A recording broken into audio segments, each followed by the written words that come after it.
Today I'm talking about Breath of the Wild, and my full playthrough will be in the description, as I replayed both Breath of the Wild and Tears of the Kingdom shortly after the Switch 2 came out. I was a bit more excited to play through one of them than the other, we'll get into that. Open your eyes. I'm opening them. Oh, blinding light. We all know the story of this game, right? Link wakes up, he's been asleep for 100 years. He has amnesia, he doesn't know what the fuck's going on. He gets given a tablet, activates a bunch of ancient structures, finds out he has to go and kill the demon. But to kill the demon, he has to go to 4 different big mechanical beasts and sort them out, fix them, because right now Big Demon Guy has control over them. So the game is Link with amnesia, find his memories, fix the beasts, kill the demon. What did you just call me? I think this guy might be important. Oh my god, King Rome boss for almost Hyrule, holy shit! The gameplay has your basic walking and fighting. You can put your shield up, you can swing your weapon, you can do like jumps, you can do flurry rushes, which is what I love, which is when you do a well-timed dodge and you get to spam attacks for a bit, and it's basically the main way of getting damage done to a lot of the bosses. Yeah, you see them blue sparks, the weapons break, it's kind of annoying, but your main thing is the 4 abilities you get, not including Amiibo, not including the camera, which you unlock on the tutorial island before you get the ability to go around the rest of the map. You get magnets, bombs, the ability to slow down time, or the ability to freeze time for a bit, and the ability to make little pillars of ice out of the water, which are used for a lot of the shrines across the world. But those are unimportant, and we will get to them later. Outside of the story, the main game's kind of premise is you're exploring, you're discovering this world, you have a paraglider that helps you glide about and fly about, and it can be used to do funny tricks like this. Nice! That's what I'm fucking talking about.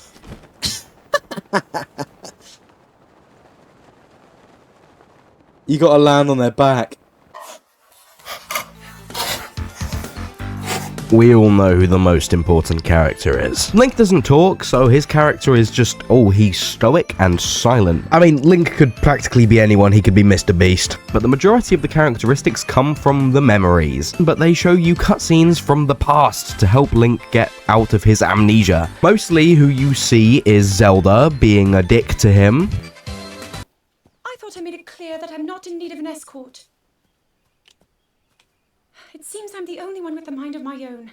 I, the person in question, am fine, regardless of the king's orders. Return to the castle and tell that to my father, please. Up until the end, where she's sad and needs him now. And by the end, I mean the end of 100 years ago. And also the champions, which are the 4 pilots who used to pilot the big angry animals. You have Rivali, who piloted the big bird, who is a prick and thinks he's the hottest shit ever. There he is. The dickhead. Impressive, I know. Urbosa, who is a thunder lady. She's kind of like Zelda's mentor. She was in the camel. Thunder and lightning. Very, very frightening. What was that? Daruk, the big rock man. I like him. I like this one. He's like Link's kind, not mentor, but he's good mates with Link. He's just massive. He was in The Lizard. Or just an earthquake. Bang! And then Mipha is the fish girl who fancies Link. She was in The Elephant. Perhaps we could spend some time together. It's a date proposition, bro. And on top of this, you have a bunch of supporting characters in the story, and each of these characters has a descendant that is what actually helps you get to the Divine Beast in the story, so they are important, but most of them I will talk about when we're talking about Tears of the Kingdom, so they're kind of irrelevant so far for this game, at least when it comes to their character, apart from Teba, because he isn't in Tears, so there you go. He's a bird soldier. There are tons of NPCs and supporting characters, but those are the main few. But they're no King Rome boss for almost Hyrule. It's not super complex here. You have side quests that you get from NPCs that consist of things like taking pictures of something or finding an item for them, and you have quests that are practically puzzles that will unlock shrines, because obviously the shrines are quite important. I swear I will get into it, it is the next segment. But the main thing you're going to be doing is checking your main quests and following the yellow dot on the map. Go to the yellow, do the thing, go to the next yellow. You can even put the yellow on the map for side quests and shrine quests, so you most of the time you just follow in the yellow. Yep, talk about a short segment. Collectibles is kind of where the rest of the game lies, aside from the DLC. First up, the towers, which is what I did first in this playthrough. There are towers scattered around the map for you to climb, and then put your Sheikah Slate in to scan that portion of the map. There are, I think, 12 of them to unlock the entire map. Pretty useful, very cool, I like it, but, you know, climbing towers is pretty Ubisoft. Next up is the shrines. These are scattered all over the map. I believe there are 120 of them if you don't include the DLC. And they are, as I said, little challenges across the map that utilize the abilities or just a puzzle. And when you complete them, you get a spirit orb. And once you collect 4 of them, you can give them to a statue of the goddess Hylia, where you will either get a segment of stamina to expand your stamina wheel so you can run or climb or swim more, or you will get an extra heart so you can survive more damage. You need 13 of these for the Master Sword unless you, Did you see that? That was nearly it. I'm going to stand in the same fucking space and I'm just going to mash more. Got it! Yeah! Oh, I love breaking games. Are we fucking serious? Do that to me. There we go. very useful, and you know what? I found myself constantly distracted and wanting to do these shrines. There's just something about them. There's also the Koroks. There's like 1,000 little Koroks that will be under a rock or like a little shooting challenge. I fucking hate these things. I barely did any of them. To be honest, there's so little that I did that I don't even want to go through the footage and try and find a piece of a Korok clip, because there's hours of it, and there's like 2 Koroks. And then finally, the big dungeons net you an ability. So after you do the dungeons inside of the big angry animals, you have a dungeon, which is it's a dungeon. You have to activate, I think 4. You have to activate an amount of terminals to access the boss of the area, and you have to use the animal's unique mechanics. So the camel has turning points in the middle, and the bird can tilt, the lizard can tilt, most of them can tilt, and the elephant can pour water. All of these are really cool puzzles, and I think they're really fun, and I really like these dungeons, to be honest. At the end, you fight a Blight, which is just a variant of Ganon based off of the element of the region you're in. Thunder Blight is the best. He's not even that hard. I will die on that hill. Does anyone want a minute of me fighting him? No? Okay, fine. I'll speed it up.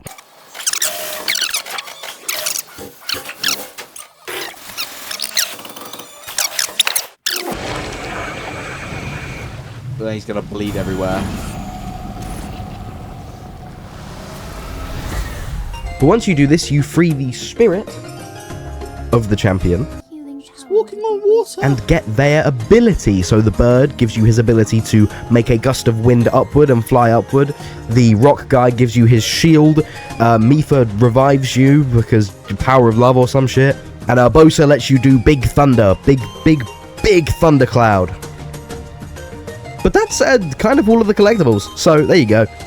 Unless you want to count armor and saddles for your horse. And I might as well just say it here because it's relevant to the ending and it's relevant to what we're talking about now. After you do each divine beast, the spirit champions it, pilots it up to a big point, and shoots a laser into Hyrule Castle to weaken Ganon. This game actually got 2 DLCs, which is different to a certain someone. The first being the Trial of the Sword, where you go through 3 trials where it completely resets your character apart from like your health and stamina, and puts you through a bunch of trials and combat rooms to see your resourcefulness. Whoop.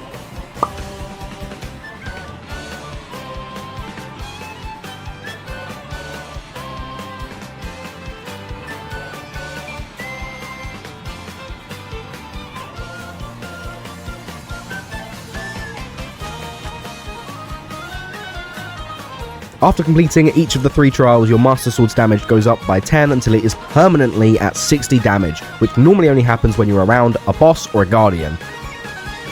Along with introducing Master Mode, which kind of just buffs everything, so it makes enemies heal if you don't attack them, and it buffs them all to be 1 level higher than they normally are, basically. But, as I haven't played that on the stream, I don't have any footage of it to show. The second DLC is the Champion's Ballad, which is a big story expansion. You go back to the Shrine of Resurrection, and you do a little challenge which nets you 4 shrines, and then activates across all 4 regions near the Divine Beasts.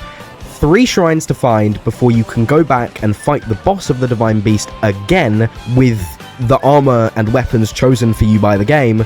And along with this, the DLC mainly works to characterize the champions even more, so you get more cutscenes of the past with Urbosa, Zelda, Daruk, Mipho, who am I forgetting? Rivali! Thank you, Rivali.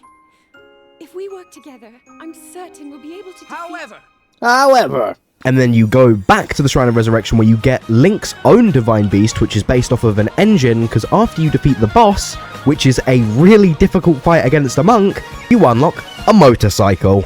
My favourite animal. The ending takes us to Hyrule Castle. If you're cool, you'll opt to motorbike in like a badass to Hyrule Castle and work your way through all the enemies inside and outside of Hyrule Castle, including 2 Lynels, probably nabbing the Hylian shield on the way, and facing Calamity Ganon, the thing that killed everyone 100 years ago and put Link into a big sleep.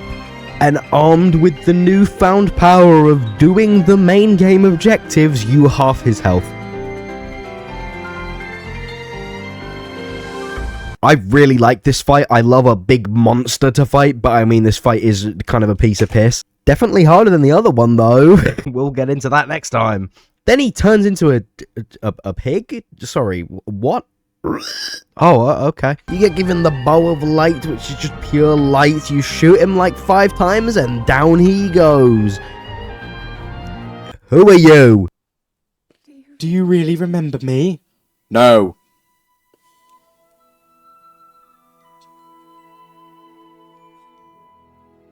Who the fuck are you? Oh, I have a whole nother game to talk about. Okay, join me next time while I watch this beautiful fire burn and anger everyone with my horrible views on Tears of the Kingdom. Subscribe so you don't miss it. Hit the like if you enjoyed the video and watched it all the way through. And comment a sword emoji if that exists, if you got this far.